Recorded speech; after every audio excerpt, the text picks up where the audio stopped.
Gut Cancorla Arata Ohasaram Lorcher and Milisho Anukt.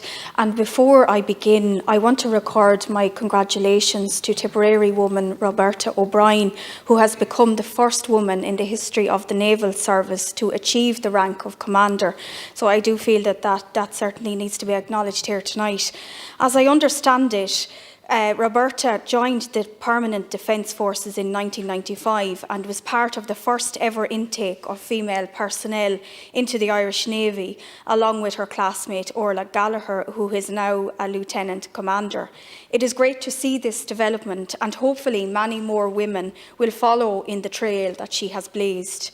Getting back to the bill before us tonight, as I understand it from the explanatory memorandum, the intention of the bill is to make several important provisions.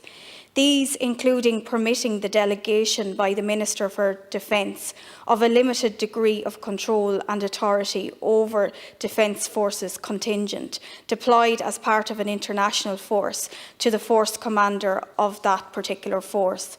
While the memorandum is careful to assert that the amendment will not alter the current command structure within the Irish Defence Forces, but merely underpins current practice in relation to the day-to-day operational control, it is very hard to see this is actually the case.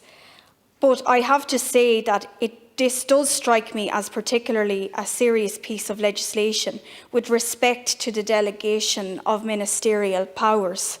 In trying to think of some similar situations, I was reminded of the provisions of the Ministers and Secretaries Bill 1977, whereby the government, by order made on the request of a minister, can delegate to a Minister of State all the powers and duties of such Minister of the government. It appears that something similar is happening here with this legislation. The Minister is granting official power that up to this point was his or hers alone to an international force commander. This does not strike me as being inconsequential. What I and many others will be concerned about more broadly, Minister, is that the bill, while it is somewhat technical in nature, also creates the impression that the autonomy and sovereignty of the Irish Defence Forces is slowly being eroded within an international context. I understand entirely that operational efficiency is important. I understand it is a good thing for our Defence Forces to work in smooth partnership with our allies. But have they not always done that? Have they not always made themselves responsive to the operational commands of the various force commanders that they have served under?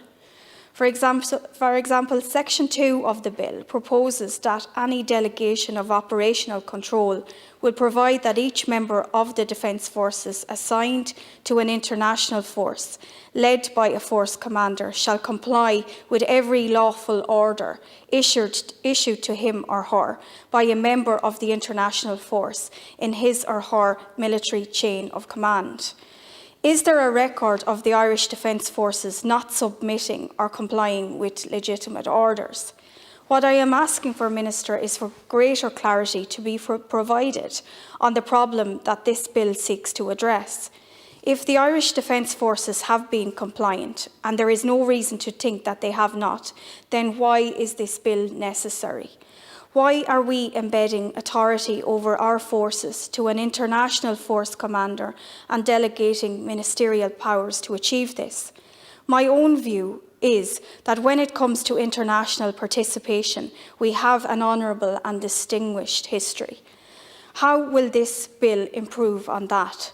I think these questions, as a non-specialist in the area, like so many of us here with the exception of Teachta Cathal-Berry, I can only speak to the immediate concerns that the bill creates for me as someone who values the extraordinary work of our Defence Forces, but who would be instinctively cautious about seeing them at ever-increasing levels of disposal for international force commanders. It would be remiss of me to let this occasion go without at least raising the issue of pay and conditions for our Defence Forces. We know from statements made before the Oireachtas Foreign Affairs Committee last year that 3,200 personnel have left the Defence Forces between 2014 and 2018, which is an astonishing 34.7% of the average strength for those years. And indeed, as it's been noted, people should not think that this is due to early mandatory retirement ages for the Defence Force personnel. A staggering 82% of these were premature voluntary retirements. Problems such as these highlight enormous gaps that exist between rhetoric of previous ministers in terms of what is being done to improve retention and morale and the actual reality of life in our defence forces. I have repeatedly highlighted this issue as a major concern and would really love to see it addressed.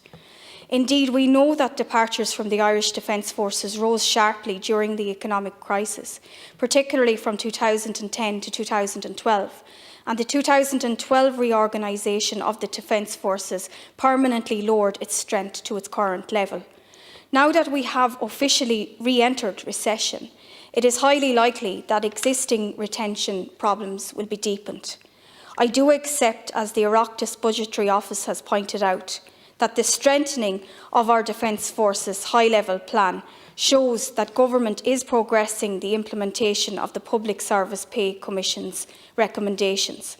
The PBO also notes that this plan includes reviews of technical pay arrangements, incentivised long service arrangements, barriers to extended participation and current retention strategies. It appears to provide a framework for addressing the recommendations of the Public Service Pay Commission. All of this will depend on the level and quality of monitoring and reporting of the implementation of this plan.